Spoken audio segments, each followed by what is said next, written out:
Friends, welcome to கல்டா info Tamil. இன்றைக்கி வீடியோவில் நீங்கள் இது வரைக்கும் பார்த்துருக்காத ஆச்சரியமான விஷயங்களையும் இன்ட்ரெஸ்டிங்கான நிகழ்வுகளையும் தான் இந்த வீடியோவில் பார்க்க போகிறீங்க. இந்த வீடியோ ரொம்பவே இன்ட்ரெஸ்டிங்காக இருக்கும், அதனால் ஸ்கிப் பண்ணாமல் முழுசாக பாருங்கள்.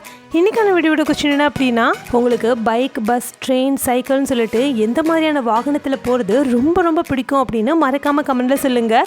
வீடியோக்குள்ளே போகிறதுக்கு முன்னாடி இந்த வீடியோ லைக் பண்ணி என்னோடய சேனலை சப்ஸ்கிரைப் பண்ணிங்க அப்படின்னா எனக்கு அடுத்தடுத்த வீடியோ பண்ணுறதுக்கான என்கரேஜ்மெண்ட்டாக இருக்கும். வாங்க வீடியோக்குள்ளே போகலாம். இந்த மாதிரி ஒரு விஷயத்தை பார்த்த உடனே உங்களுக்கு தோன்றது என்னென்னா, பயோலூமினசன் லைட்னால தான் இந்த மாதிரி தண்ணியெல்லாம் மின்னுது அப்படின்னு நினைப்பீங்க. ஆனால் அல்ட்ரா வயலட் லைட் மூலமாக இந்த மாதிரி மின்னுதுங்க. இந்த இடத்துல ஒரு தேள் போகுதுங்க. அந்த தேள் கூட அல்ட்ரா வயலட் லைட்டில் எப்படி தெரியுதுன்னு பாருங்களேன். இருட்டுக்குள்ளே கூட அல்ட்ரா வயலட் லைட் மூலமாக நம்ம நிறைய விஷயங்களை பார்க்க முடியும். இந்த வீடியோ பாருங்களேன். இந்த வீடியோ பார்க்குறதுக்கு ரோட்டோரமாக நடந்து போயிட்டுருக்கும்போது ஒரு ரோட்டோரமாக காஞ்ச இலை உதிர்ந்து கிடக்கிற மாதிரி தான் நமக்கு தெரியும். இதை பக்கத்தில் போயிட்டு நல்லா டீப்பாக பாருங்களேன். இந்த இலையை கூட இவர் இழுக்கிறாரு. இதை பார்த்ததுமே நீங்கள் நினைக்கிற விஷயம் இது ஏதோ காஞ்ச இலை மாதிரி இருக்குது அப்படின்னு தான் நினைப்பீங்க. ஆனால் அதுதான் கிடையாது. இதுக்கு பின்னாடி இருக்கக்கூடிய மிஸ்ட்ரியை பாருங்களேன். ஆக்சுவலாக இது ஒரு பட்டர்ஃப்ளைங்க.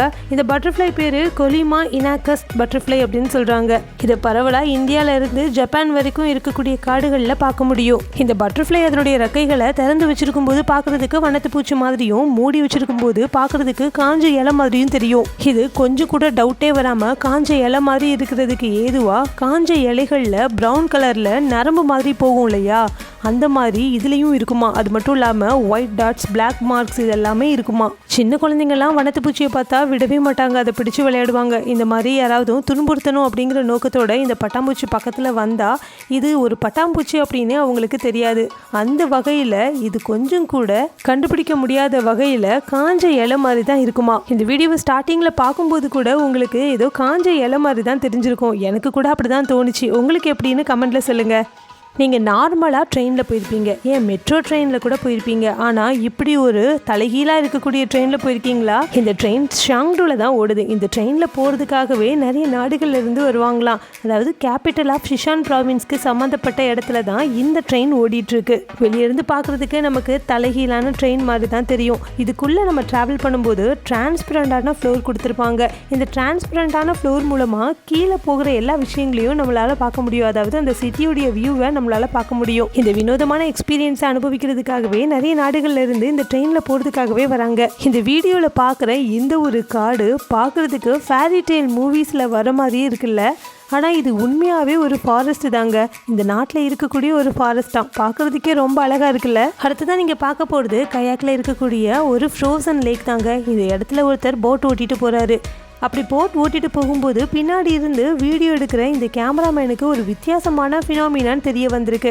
அதாங்க இந்த ஃபினாமினானுக்கு பேர் கேண்டில் ஐஸ். இந்த போட்டை ஓட்டுறவர் அந்த ஐஸை லைட்டாக இடிக்கிறாரு. உடனே அந்த ஐஸ் எல்லாமே கிராக் ஆகி அப்படியே ஒரே பக்கமாக சாஞ்சி விழுது பாருங்களேன். லைக் கண்ணாடி உடையும் போது பார்த்துருக்கீங்களா, சுக்கு நூறாக உடைஞ்சி சில்லி சில்லியாக அப்படியே செதறும் தெரியுமா, அந்த மாதிரி உடையுது பாருங்களேன். இந்த மாதிரி ஐஸ் எல்லாமே வேர்ட்டிக்கலாக மெல்ட் ஆகும்போது தான் இப்படி ஒரு ஃபினாமினான் நடக்கும். இந்த மாதிரி ஒரு ஃபினாமினா நடக்கிறதுக்கு முக்கியமான காரணம் என்ன தெரியுமா? ஸ்ப்ரிங் டைமில் டெம்பரேச்சர் வார்மாக இருக்கும்போது ஐஸோடைய பாண்ட்ஸ் எல்லாத்தையும் வீக்கன் பண்ணி கொடுக்குது. அந்த மாதிரி வீக் பண்ணுறதுனால ஐஸ் உடையக்கூடிய தன்மையுடையதாக இருக்குது. அதாவது புரோக்கன் கிளாஸ் மாதிரி. இந்த சமயத்தில் இந்த ஃப்ரோசன் ரிவரில் நடக்கிறது ரொம்ப ரொம்ப ஆபத்தானது, ரொம்ப ரிஸ்கானதும் கூட. இந்த ஐஸ் மேலே ஒரு சின்ன டிஸ்டர்பன்ஸ், அதாவது ஏதாவது ஒரு பொருள், ஒரு பாலை தூக்கி போட்டால் கூட டோட்டலாக இந்த ஐஸ் எல்லாமே கிராக் ஆகிறதுக்கு வாய்ப்பு இருக்குது. அதனால் இந்த இடத்துல நடக்காமல் நம்ம அவாய்ட் பண்ணுறது ரொம்ப நல்லது. அதுவும் குறிப்பாக ஸ்ப்ரிங் டைமில் இந்த மாதிரி மெல்ட்டிங்காக இருக்கக்கூடிய ரிவரில் நம்ம நடக்கக்கூடாது. அது நம்ம உயிருக்கே ஆபத்தை ஏற்படுத்துமாங்க. இந்த வீடியோ பாருங்களேன். இது சாதாரணமான தேன் எடுக்கிற காட்சி தான். இவ்வளோ பெரிய தேன் கூட்டில் இருந்து தேனை எடுக்கிறதுக்கு தேன் எடுக்கிற எக்ஸ்பர்ட்ஸ்லாம் இருப்பாங்க இல்லையா, அவங்க தான் இங்கே வந்து எடுத்துகிட்டு இருக்கிறாங்க. முதல்ல புகையை போட்டு அதில் இருக்கக்கூடிய தேனீக்களை எல்லாத்தையும் ஓட விடுறாங்க. அதுக்கப்புறமா தான் அதில் இருந்து அந்த தேனுடைய ஸ்லைசஸை எடுத்து தேனை அதில் இருந்து கலெக்ட் பண்ணுறாங்க. இந்த வீடியோ பார்க்குற நீங்கள் யாருமே இதை எங்கேயுமே ட்ரை பண்ணிடாதீங்க. ஏன்னா இந்த தேனை எடுக்கிறவங்க அடிக்கடி எக்ஸ்பீரியன்ஸ் ஆனவங்களாக தான் இருப்பாங்க. நம்ம இதே மாதிரி மெத்தடில் எடுக்க ட்ரை பண்ணோம் அப்படின்னா நிச்சயமாக தேனிக்கிட்ட கொட்டுவாங்க தான் செய்வோம். இந்த வீடியோ பாருங்களேன். இதில் இருக்கக்கூடிய இந்த ஃபிஷ்ஷஸ்லாம் பார்க்குறதுக்கு ரொம்ப அழகாக கலர்ஃபுல்லாக இருக்குல்ல. இந்த இடம் எசிஷல்ஸ் அப்படிங்கிற இடத்துல தான் அமைஞ்சிருக்கு. இந்த இடத்துக்கு நிறைய டூரிஸ்டர்ஸ் இந்த மாதிரியான கலர்ஃபுல்லான ஃபிஷ்ஷஸ் எல்லாம் பார்த்து ரசிக்கிறதுக்காகவே வருவாங்களாம். இந்த இடத்துல இருக்கிற எல்லாமே ஷீப் தாங்க, அதாவது செம்மறி ஆடுகள் தான். ஆனால் செம்மறி ஆடுகள் வெள்ளையாக தானே இருக்கும், இது என்ன ரெட் கலரில் இருக்குன்னு பார்க்குறீங்களா? எதுவும் ஸ்பெஷல் ப்ரீடாக இருக்குமோ அப்படின்னு யோசிக்கிறீங்களா? அதுதான் கிடையாது. இந்தோனேஷியாவில் இருக்கக்கூடிய ஃபார்மர்ஸ் அவங்க வளர்க்கக்கூடிய ஆடுகளுக்கு இந்த மாதிரி சிகப்பு நிற சாயத்தை பூசி விடுறாங்க. பர்பஸாக தான் இந்த மாதிரி பண்ணுறாங்க. எனக்கு தெரிஞ்ச ஆடு தொலைஞ்சிடாமல் இருக்கணும்னு நினச்சி பண்ணுவாங்களோ. அடுத்ததான் நீங்கள் பார்க்க போகிறது மேனுவல் யூரிப் அப்படிங்கிற இந்த உலகத்திலேயே ரொம்ப ரொம்ப ஃபேட்டஸ்ட்டாக இருக்கிற ஒரு பர்சன் தான். இவங்க 1965 ஜான் 11 தான் பிறக்கிறாங்க. மெக்சிகோவில் பிறக்கிற இவங்க அவங்களுடைய 20 வயசு அடையும் போது திடீர்னு அப்நார்மலாக அவங்களுடைய வெயிட்டு இன்க்ரீஸ் ஆகிக்கிட்டே போகிறத ஃபீல் பண்ணுறாங்க. கிட்டத்தட்ட 560 கிலோகிராம் வரைக்கும் அவங்களுடைய உடம்புல வெயிட் ஏறிட்டே போயிருக்கு. இதனால் அவங்களால நடக்கிறது, அவங்களுடைய வேலைகளை செஞ்சுக்கிறதுன்னு சொல்லிட்டு எந்த ஒரு வேலையும் செய்ய முடியல. இதுக்கு மற்றவங்களை தான் டிபெண்ட் பண்ணி இருக்கிறாங்க. இவங்களை பற்றின டாக்குமெண்ட்ரி கூட TLC டாக்குமெண்ட்ரி அப்படிங்கிற ஒரு சீரீஸில் ஹாஃப் டன் மேன் அப்படிங்கிற ஒரு டைட்டிலில் வந்தது. இவ்வளோ வெயிட்டை வச்சுக்கிட்டு இவங்க எமோஷனலாக எவ்வளோ ஸ்ட்ரகிள்ஸை ஃபேஸ் பண்ணுறாங்க, இவங்களுடைய ஹெல்த்தில் எவ்வளோ சேலஞ்சஸ் இருக்குது, இவங்களுடைய அன்றாட வாழ்க்கையில் அவங்களால பண்ண முடியாத விஷயங்கள் சொல்லிட்டு எல்லாத்தையுமே டாக்குமெண்ட்ரியாக பண்ணியிருக்காங்க. இவங்களுடைய ஃபேமிலி, ஃப்ரெண்ட்ஸ், மெடிக்கல் ப்ரொஃபஷனல்ஸ்ன்னு சொல்லிட்டு இவங்களுடைய வெயிட்டை குறைக்கிறதுக்கு எல்லாருமே ஹெல்ப் பண்ணியிருக்காங்க. ஸ்ட்ரிக்டான ஒர்க் அவுட், ஸ்ட்ரிக்டான டயட் மூலமாக ஒரு சில மெடிக்கல் இன்டர்வென்ஷன்ஸையும் ஏற்படுத்திக்கிட்டு இவங்களுடைய வெயிட்டை கொஞ்சம் கொஞ்சமாக குறைச்சிருக்காங்க. அப்படி இவங்க குறைச்ச வெயிட் 180 kg. இப்போ இவரால் நல்லாவே நடக்க முடியுது. அவருடைய வேலைகளை, அவருடைய தேவைகளை இவரே பூர்த்தி செய்ய முடியுது, மற்றவங்களுடைய ஹெல்ப் இல்லாமல். இந்த வீடியோ பாருங்களேன், இதில் நீங்கள் பார்த்துட்டு இருக்கிறது காளான் தான். பார்த்தா நம்பவே முடியல, இவ்வளோ பெரிய காளான்லாம் இருக்கா அப்படின்னு நினைப்பீங்கள்ல. இது ஒரு நேஷ்னல் பார்க்கில் தாங்க இருக்குது. ஆனால் இது உண்மையான காளான் கிடையாது, ஆர்டிஃபிஷியலாக இவங்க உருவாக்கி வச்சுருக்காங்க. அடுத்ததான் நீங்கள் பார்க்க போகிறது ஸ்டோன் டவர். இதை பாருங்களேன், எவ்வளோ பிரம்மாண்டமாக இருக்குது. தூரத்துலேருந்து பார்க்குறதுக்கு எரிமலை மாதிரியே இருக்கும், ஆனால் இது எரிமலை கிடையாது. இதுக்கு இன்னொரு பேரும் இருக்குது, டெவில்ஸ் டவர் அப்படின்னு சொல்கிறாங்க. ஏதோ வானத்தையே தொடுற மாதிரியான ஒரு டவர் மாதிரி தெரியுங்க தூரத்துலேருந்து பார்க்கும்போது. இதனுடைய ஹைட்டுன்னு பார்த்தீங்கன்னா சீ லெவல்லேருந்து 1558 மீட்டர் வரைக்கும் இருக்குமா. இது 50 மில்லியன் வருஷத்துக்கு முன்னாடியே ஃபார்ம் ஆகியிருக்கு அப்படின்னு சொல்கிறாங்க.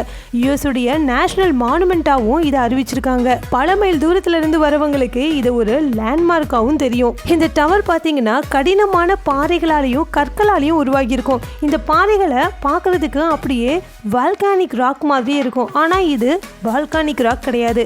இந்த இடத்துல எந்த ஒரு வால்கானிக் ஆக்டிவிட்டி, அதாவது எரிமலை ஆக்டிவிட்டியும் கிடையாது. இந்த டவரை பக்கத்துல இருந்து பார்த்தோம் அப்படின்னா இதனுடைய கலர் கிரே, ப்ளூயிஷ் கிரீன் அந்த மாதிரி கலர்ல தெரியும். பார்க்கறதுக்கே ரொம்ப அழகா இருக்குமா. இந்த மாதிரி ஒரு டவர் எப்படி உருவாகி இருக்கும், இதுக்கு பின்னாடி இருக்கக்கூடிய மிஸ்ட்ரி என்ன அப்படிங்கறத பத்தின ஆராய்ச்சி இப்பவும் போயிட்டு தான் இருக்கு. இப்போ உங்க எல்லாருக்கும் பிடிச்ச செக்ஷன் வந்தாச்சு. அதாங்க உங்க கமெண்ட்ஸ்லாம் ரிப்ளை பண்ண போறோம். வாங்க நம்ம சப்ஸ்கிரைபர்ஸ் என்ன கமெண்ட்ஸ் பண்ணியிருக்காங்கன்னு பார்க்கலாம். நான் லாஸ்ட் வீடியோல உங்க அம்மா அப்பாவுக்கு அடுத்து உங்களுக்கு யாரை ரொம்ப பிடிக்கும் அப்படின்னு கேட்டிருந்தேன். அதுக்கு கேமப்பிரியா என்ன சொல்லியிருக்காங்கன்னா, எனக்கு எங்க அம்மா அப்பாவுக்கு அடுத்து பெருசா சொல்லிக்கிற அளவுக்கு யாரும் இல்லப்பா அப்படின்னு சொல்லியிருக்காங்க. இதே மாதிரி உங்களுடைய கமெண்ட்டும் என்னோட வீடியோல இடம்பெறணும்னு நினைச்சீங்கன்னா ஒவ்வொரு வீடியோலையும் நான் கேட்குற கேள்விக்கு நீங்க மறக்காம கமெண்ட்ல போயிட்டு பதில் சொல்லணும். எந்த பதில் எனக்கு ரொம்ப பிடிச்சிருக்குதோ அந்த பதில் எடுத்து நான் என்னோட வீடியோவில் சொல்லுவேன். இந்த வீடியோ ரொம்ப பிடிச்சிருந்தது அப்படின்னா இந்த வீடியோ லைக் பண்ணி உங்கள் ஃப்ரெண்ட்ஸ் அண்ட் ஃபேமிலிக்கும் ஷேர் பண்ணுங்கள்.